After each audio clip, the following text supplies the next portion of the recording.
ಮುಖ್ಯಮಂತ್ರಿಯಾದ ಮೊದಲ ದಿನವೇ ಡಿಕೆ ಶಿವಕುಮಾರ್ ಕೆಲ ಬಂಪರ್ ಘೋಷಣೆಗಳನ್ನ ಮಾಡಿದ್ದಾರೆ. ಪ್ರಮುಖವಾಗಿ ಇನ್ನು ಮುಂದೆ ವಿದ್ಯಾರ್ಥಿಗಳಿಗೂ ಕೂಡ ಉಚಿತ ಬಸ್ ಪಾಸ್ ನೀಡಲಾಗುತ್ತಂತೆ.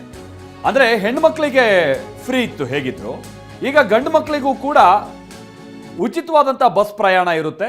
ಕೆಂಪು ಬಸ್ ಅಥವಾ ನೀವು KSRTC ಬಸ್ಸಲ್ಲಿ ನೋಡ್ತಿರಲ್ಲ ಆ ಪ್ರಯಾಣ, ಬಟ್ ಪಾಸ್ ತಗೊಬೇಕು. ಸೊ ಇವತ್ತು ಎಲ್ಲ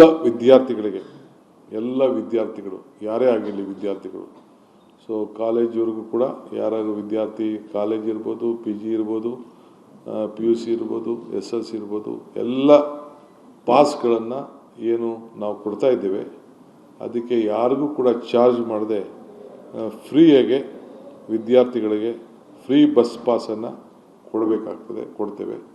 ಬಟ್ ಅವರು ಅರ್ಜಿಯನ್ನು ಸಲ್ಲಿಸಬೇಕಾಗ್ತದೆ. ಯಾಕೆಂದರೆ ಯಾರು ವಿದ್ಯಾರ್ಥಿಗಳನ್ನು ನಂಬಬೇಕಾಗ್ತದಲ್ಲ, ಸೊ ಅದಕ್ಕೆ ಐಡೆಂಟಿಫಿಕೇಷನ್ ಬೇಕಾಗ್ತದೆ. ಸೊ ಅದಕ್ಕೆ ನಮ್ಮ ಟ್ರಾನ್ಸ್ಪೋರ್ಟ್ ಡಿಪಾರ್ಟ್ಮೆಂಟ್ ಅವ್ರ ಹತ್ರ ನಾವು ಮಾತಾಡಿ ಅದಕ್ಕೊಂದು ಫ್ರೀ ಬಸ್ಸಸ್ ಎಲ್ಲ ವಿದ್ಯಾರ್ಥಿಗಳಿಗೆ, ಸ್ಟೂಡೆಂಟ್ಸ್ ಯಾವುದೇ ಸ್ಟೂಡೆಂಟ್ಸ್ ಇರಲಿ ಅವ್ರಿಗೆ ಕೊಡಬೇಕು ಅಂತೇಳಿ ದಿಸ್ ದಿ ಫಸ್ಟ್ ಡಿಶ್. ಈಗ ಆಲ್ರೆಡಿ ವಿದ್ಯಾರ್ಥಿಗಳೆಲ್ಲ ಬಸ್ಸಲ್ಲಿ ಹೋಗೋಕ್ಕಾಗ್ತಿಲ್ಲ ಫ್ರೀ ಬಸ್ ಮಾಡಿದ್ಮೇಲೆ ಅಂತ ಸಿಟಿಗೆ ಹೇಳೋದು, ಬಸ್ ಹತ್ತೋದೇ ಬಿಡೋದು, ಈ ಥರದ್ದೆಲ್ಲ ನೋಡ್ತಾ ಇದ್ವಿ. ಈಗ ಗಂಡು ಮಕ್ಕಳಿಗೂ ಫ್ರೀ ಅಂತ ಅಂದರೆ ಬಸ್ಸಲ್ಲಿ ಹೋಗೋಕ್ಕೆ ಸೀಟ್ ಬೇಕಲ್ಲ ಅಂತ ಕೆಲವರು ಹೇಳ್ತಿದ್ದಾರೆ.